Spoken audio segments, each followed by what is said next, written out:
আসসালামু আলাইকুম ওয়া রাহমাতুল্লাহি ওয়া বারাকাতুহু। আজকে আমি একটি হাদিস শোনাচ্ছি।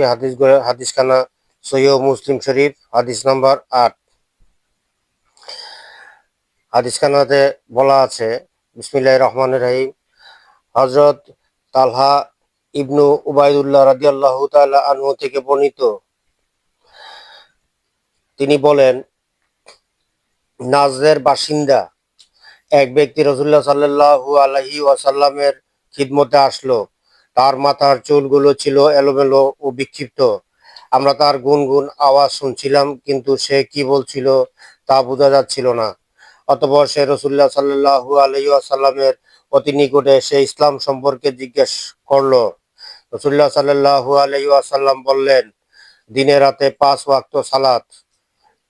সে বলল, এছাড়া আমার কোনো সালাত আছে কি? তিনি বললেন, না, তবে নফল আদায় করতে পারো।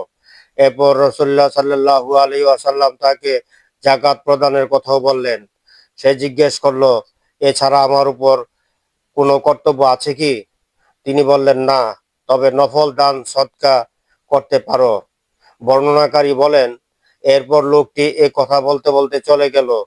আমি এর বেশিও করব না, আর কমও করব না। তখন রাসূলুল্লাহ সাল্লাল্লাহু আলাইহি ওয়াসাল্লাম বললেন, লোকটি যদি তার কথার সত্যতা প্রমাণ করতে পারে তাহলে সফল কাম হয়েছে। আজকের মতো এখানেই বিদায়।